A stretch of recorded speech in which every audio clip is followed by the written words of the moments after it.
العالمين والصلاة والسلام على سيد المرسلين أما بعد فأعوذ بالله من الشيطان الرجيم بسم الله الرحمن الرحیم. یہ درود شریف میرے بعد پڑھیے گا. الصلاة والسلام علیک یا رسول اللہ، الصلاة والسلام علیک یا رسول اللہ، الصلاة والسلام علیک یا حبیب اللہ، الصلاة والسلام علیک یا حبیب اللہ، الصلاة والسلام علیک یا نبی اللہ، الصلاة والسلام علیک یا نبی اللہ، وعلى آلك وأصحابك يا نور الله، وعلى آلك واصحابك یا نور اللہ. عقائد و علم نور مجسم شاہ آدم و بنی آدم ہمارے پیارے آقا و مولا صلی اللہ علیہ وآلہ وسلم کا ارشاد گرامی ہے کہ جس نے مجھ پر روزانہ 50 مرتبہ درود پڑھا، قیامت کے روز اس شخص کے ساتھ میں مصافحہ. سبحان اللہ. صلو علی الحبیب صلی اللہ تعالی علی محمد صلی اللہ علیہ وسلم. صلاة و سلام علیک یا سیدی یا رسول اللہ وعلی آلک و اصحابک یا حبیب اللہ. ایک بار پھر اللہ تعالیٰ نے ہمیں ماہ محرم الحرام سے ملا دیا. ہمارا مسلمانوں کا یہ نیا سال ہے اور عاشقان رسول، عاشقان صحابہ، عاشقان اہل بیت کے لیے اس مہینے کے اندر بہت ساری یادیں وابستہ ہیں. خصوص بالخصوص امام عالی مقام امام حسین رضی اللہ تعالی عنہ کی شہادت اور کربلا کے واقعات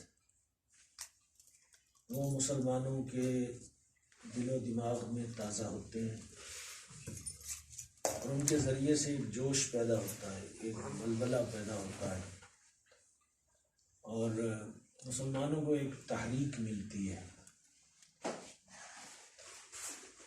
صبر، استقامت، ڈٹرمنیشن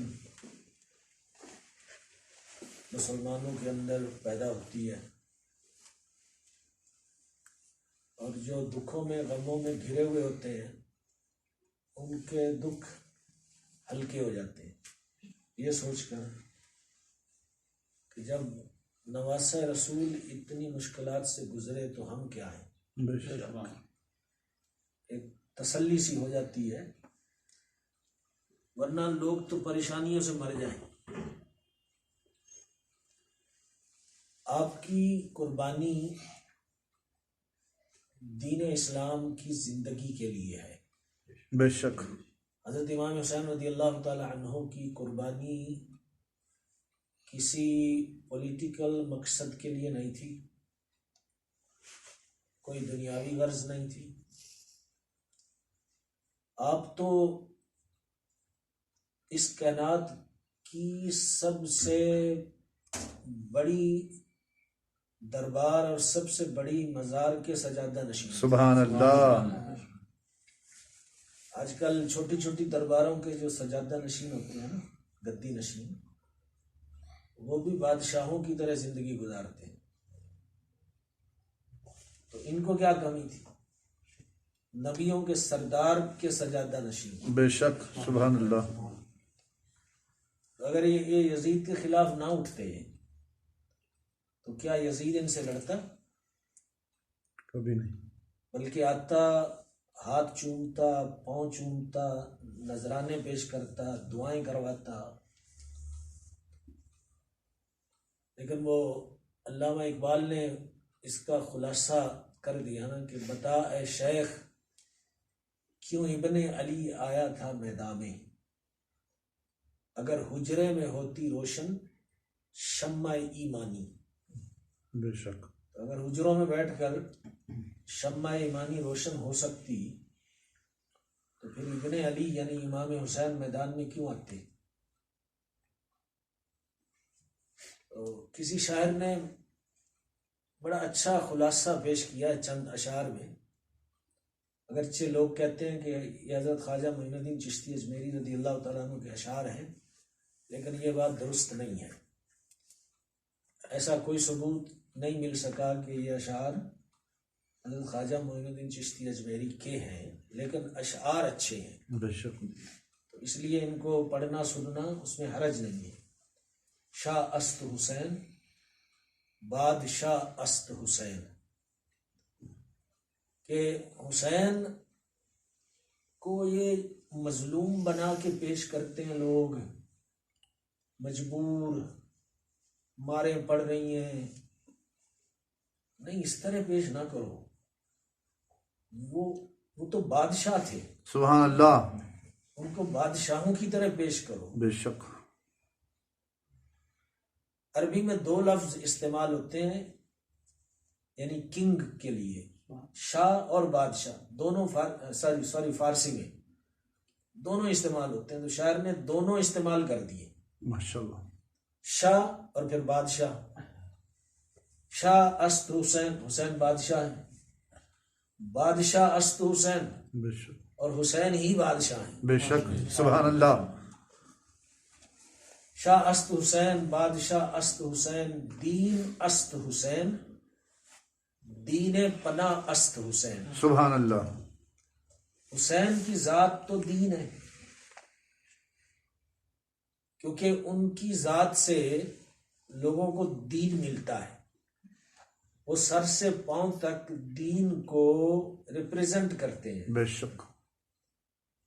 تو ان کی ذات دین ہے. دین است حسین، دین پناہ است حسین. وہ صرف دین ہی نہیں ہے بلکہ وہ دین کی پناہ بھی ہے. دین کو ان کے یہاں پناہ ملی، دین ان کی وجہ سے بچا، دین ان کی وجہ سے زندہ ہوا، دین ان کی وجہ سے تازہ ہوا، دین کی کمزوریاں ان کی وجہ سے دور ہوئیں. سبحان اللہ. اس لیے فرمایا کہ دین پناہ است حسین، کہ حسین تو دین کی پناہ ہے. سر داد نہ داد دست، سر دے دیا ہاتھ نہیں دیا. یزید کیا مانگ رہا تھا؟ ہاتھ مانگ رہا تھا یا سر مانگ رہا تھا؟ ہاتھ. اس دور میں بیعت کا رواج ہوتا تھا، اور بیعت ہاتھ میں دے کر کی جاتی ہے، یا منہ سے بول کر یا خط لکھ کر کہ میں نے قبول کی بیعت، میں نے آپ کو اپنا لیڈر مان لیا. اس کو بیعت چاہیے تھی. اس کو پتا تھا کہ پوری دنیا اسلام میں اگر کوئی شخص میرے لیے خطرہ ہو سکتا ہے تو وہ امام حسین ہے. اور بہت سارے لوگوں کے لیے اس نے ایسی کوشش نہیں کی بیعت لینے کی جیسی کوشش اس نے امام حسین سے بیعت لینے کی. اور ڈر یہی تھا کہ اگر یہ نہیں کرتے تو میری گورنمنٹ خطرے میں رہے گی، یہ کر لیتے ہیں تو میں مضبوط ہو جاؤں گا، پھر مجھے کوئی چیلنج نہیں کر پائے گا. اب وہ مانگ رہا تھا کہ ہاتھ دے دو، ہاتھ نہیں دو گے تو سر لوں گا. یہی بات تھی نا جی. ہاتھ دے دو، نہیں تو پھر میں زبردستی کروں گا اور میں سر لوں گا. تو انہوں نے بڑی اچھی بات کہی، جو بھی شاعر ہیں ان کو اللہ ان کو جزائے خیر دے. سر داد نہ داد دست، سر دے دیا مگر ہاتھ نہیں دیا. ماشاءاللہ. سبحان اللہ. حقا کے بنائے لا الہ است حسین. سبحان اللہ. سچی بات یہ ہے، شاعر کہتے ہیں حقا بھی، حقا کا معنی ہوتا ہے سچ. یہ ہے سچی بات، یہ ہے کہ لا الہ الا اللہ محمد الرسول اللہ صلی اللہ علیہ وسلم کی بنیاد حسین اور حسین کا کریکٹر ہے. سبحان اللہ. سبحان اللہ. حسین نے جو کربلا میں کیا، جو قربانی دی، جو دین بچانے کے لیے جو انہوں نے محنت کی، کوشش کی، یہ سارا جو ایک پیکج ہے نا حضرت امام حسین رضی اللہ تعالیٰ عنہ کے ساتھ، یہ دین کی بنیاد ہے. سبحان اللہ.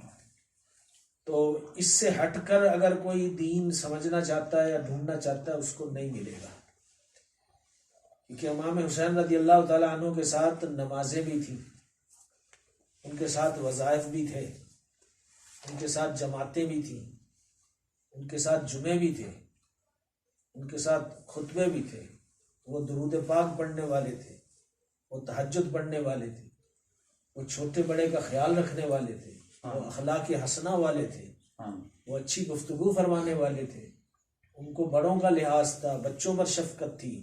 یعنی ایک جو پورا اسلام ہوتا ہے نا وہ ان کی ذات میں نظر آتا تھا، اور اس کے ساتھ ساتھ وہ بزدل نہیں تھے.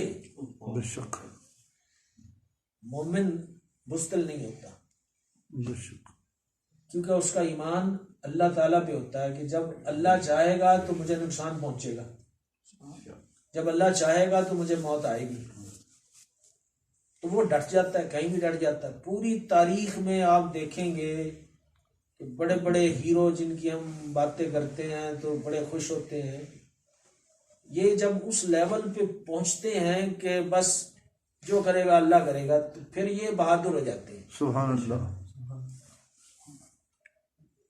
یہ وہ کہتے ہیں نا کہ ہم دنیا داری میں بھی اس طرح کی بڑی مثالیں ہیں، جس کو سزائے موت ہو جائے نا اس کا جیل کے اندر بہت زیادہ خیال رکھا جاتا ہے کہ بھائی اس کو تو اب زندگی کی امید نہیں رہی، یہ کسی کو بھی مار دے گا، کیونکہ اب اس کو پتہ چل گیا میں نے مرنا ہے، تو اب اس کو ڈر نہیں لگ رہا. اب آ جائیں. مجھے فلو بھی ہے، کافنگ بھی ہے. اچھا ٹھیک ہے، میں تو وہ کر چکا ہوں، ویکسین دوسروں کو نقصان ہوگا. جی جی نہیں بالکل صحیح ہے، اس کا خیال رکھیں. میں نے بھی ان سے کہا کہ میں اتارتا ہوں لیکن آپ سب پہلے، جی یہ بہت ضروری ہے، اس کا خیال رکھیں. اور تو پھر دین کے اندر قربانی ہے، پیسے کی، مال کی، عزت آبرو کی، اولاد کی، پھر اپنی جان کی. امام حسین رضی اللہ تعالیٰ عنہ نے ہر طرح کی قربانی بھی پیش کر دی. سبحان اللہ. اولاد بھی قربان، تو وہ ادھر تانے بھی دے رہے ہیں تو گالیاں بھی دے رہے ہیں، تو یہ عزت کی قربانی ہے. اور ظاہر ہے جو مال پونجی ان کے پاس تھی وہ بھی لگ گئی، یہ مال کی بھی قربانی ہے. اور پھر بالآخر اپنی جان بھی دے دی، جان کی قربانی ہے. ہر طرح کی قربانی پیش. تو اس لیے جب کوئی سمجھدار پڑھا لکھا عالم ان کی زندگی کو دیکھتا ہے نا، وہ اسی نتیجے میں پہنچتا ہے کہ حقا کے بنا لا الہ استوس ہے. سچ یہ ہے کہ یہ تو اسلام کی بنیاد ہیں، اسی کو ہی تو اسلام کہتے ہیں. سبحان اللہ. سبحان اللہ. ان سے ہٹ کر اگر کوئی اسلام کا نقشہ دیکھنا چاہے تو اس کو نظر نہیں آئے گا، بلکہ انہی کی ذات کے پہلو، پوری شخصیت نہیں، پہلو لوگوں میں نظر آتے ہیں تو وہ بڑے ہو جاتے ہیں، ان کی عزت بڑھ جاتی ہے، ان کی شہرت ہو جاتی ہے، ان کے بڑے بڑے نام ہو جاتے ہیں. تو یہ مہینہ ہمیں ان کی یاد دلاتا ہے اور ہمیں اس بات کی دعوت دیتا ہے کہ اے مسلمانوں، قربانیاں دو، دین کے لیے قربانیاں دو. قربانی وقت کی بھی ہوتی ہے، پیسے کی بھی ہوتی ہے، اولاد کی. حضرت مفتی احمد یار خان نعیمی رحمۃ اللہ تعالی علیہ نے ایک جگہ پر مال کے بارے میں کچھ وضاحت فرمائی ہے کہ مال کس کو کہتے ہیں. یعنی رزق کا لفظ ہے، مال کا نہیں، رزق کس کو کہتے ہیں. انہوں نے فرمایا کہ جو اللہ دیتا ہے آپ کو، جس سے آپ کو خوشی ملتی ہے، وہ رزق ہے. پیسے سے بھی خوشی ملتی ہے کہ آپ کی ضرورتیں پوری ہوتی ہیں، مسئلے حل ہوتے ہیں پیسے سے، گھر کی چیزیں، روٹی پانی، یہ وہ چاہیے آپ کو، پیسہ ہوگا تو ہی خریدیں گے نا. اچھا، دوا دوا دارو پیسے سے ملتا ہے. اچھا بچوں کو آپ اسکول میں بھیجتے ہو, مدرسے بھیجتے ہو, اچھی تعلیم و تربیت کا انتظام و اہتمام کرتے ہو, اس سے بھی خوشی ہوتی ہے. اچھا جس کو اولاد نہیں ہے اس کو اولاد ہو جائے تو اس سے بھی بندہ بڑا خوش ہوتا ہے. تو انہوں نے فرمایا کہ اولاد بھی اللہ کا رزق ہے. اور پھر فرماتے ہیں کہ زکوٰۃ اللہ کے رزق میں سے دینی چاہیے. تو پیسہ ہے تو اس میں سے زکوٰۃ دو, تو اولاد بھی اللہ کا رزق ہے تو اس میں سے بھی زکوٰۃ دو. اب کیا زکوٰۃ کا اس بچے کے کوئی پاؤں کا یا ہاتھ کا ٹکڑا کاٹ کے دے دیں, ان کی زکوٰۃ کیسے دینی ہے؟ مال میں تو ہے نا 2.5%, 2.5% دے دیں گے زکوٰۃ ہو جائے گی. اب بچہ دیا اللہ نے, بیٹے دیے ہیں, ان کی زکوٰۃ کیسے دیں؟ انہوں نے فرمایا کہ اگر آپ کے 2 بیٹے ہیں یا 3 ہیں تو 2 یا 3 سالوں کو آپ دین کے علم کے لیے وقف نہیں کر سکتے تو کم از کم ایک کو تو دین کے علم کے لیے وقف کر دو, کہ جو حافظ بنے, جو قاری بنے, جو عالم بنے, جو مفتی بنے, جو مسلمانوں کی رہنمائی کرے, جو ایک تحریک و تنظیم مسلمانوں کے اندر پیدا کرے, ان کو دین کے قریب کرے, دین سے دور نہ ہونے دے. تو فرماتے ہیں یہ وہ رزق جو اللہ نے اولاد کی صورت میں دیا ہے یہ اس کی زکوٰۃ ہے. ہم میں وہ ذوق نہیں رہا. ہم تو بس کوشش کرتے ہیں کہ وہ ہمارے بچے ڈاکٹر ہی بنے, کوئی ایسی پوسٹ پہ ہوں کہ موٹی موٹی تنخواہیں آئیں, اپنے پاؤں پہ بھی کھڑے ہوں, اور کل کو ہم بوڑھے ہو جائیں جب کمانے کے قابل نہ رہیں تو ہمارا بھی خیال رکھیں. ہم اپنی اولادوں کو ایک انویسٹمنٹ سمجھتے ہیں, بڑھاپے کے دنوں کی انویسٹمنٹ. اور بہت سارے لوگ خرچہ بھی اولادوں پہ اس نیت سے کرتے ہیں کہ بڑھاپے میں کام آئیں گے. تو یہ تو لین دین ہو گیا نا, اپنی اولاد سے بھی دھندا کر رہے ہیں کہ اپنی اولاد پر اس لیے خرچ کرو کہ ان سے مجھے پیار ہے, کوئی غرض نہیں ہے. اور اگر یہ سعادت مند ہوئے کل کو اور انہوں نے میری کوئی خدمت کر دی جب میں بوڑھا ہوں گا, ان کے نصیب. لیکن جب آپ امیدیں لگا کے بیٹھتے ہو نا تو آپ کو بہت پھر تکلیف ہوتی ہے, کیونکہ آپ کی امیدیں پوری نہیں ہوتی. وہ جس اللہ پر بھروسہ نہیں کیا, اولاد پہ بھروسہ کیا, تو جس اولاد پہ بھروسہ کیا ہوتا ہے وہ چھوڑ دیتی ہے, وہ بیوی کے لیے چھوڑ دیتی ہے, وہ کسی اور دوستوں کے لیے, کام کے لیے, بزنس کے لیے, پیسے کے لیے آپ کو پوچھتی نہیں ہے. ڈاکٹر چھوڑ دیں گے, لائر چھوڑ دیں گے, عالم بیٹا ماں باپ کو کبھی نہیں چھوڑے گا, کیونکہ اس کو پتا ہے کہ قرآن میں ماں باپ کے بارے میں کیا حکم ہے, حدیث میں کیا حکم ہے. وہ حضور صلی اللہ علیہ وسلم کی سیرت کو جانتا ہے, وہ اللہ اور اس کے رسول کے احکام کو جانتا ہے اور مانتا ہے. تو وہ جس بھی حالت میں ہے وہ آخری دم تک ماں باپ کی خدمت کرتا رہے گا. تو اولادوں کو عالم بناؤ, یہ قربانیاں ہیں. ہم امام حسین رضی اللہ تعالیٰ عنہ کی دیکھیں, ہر صورت میں الگ الگ قربانیاں ہوتی ہیں. وہ تو ایک دور تھا کہ جب ایک باطل قوت کھڑی ہوئی تھی اور ادھر اہل حق تھے اور میدان جنگ ہوتا تھا اور تلواریں نکلتی تھیں اور لوگ لڑتے تھے.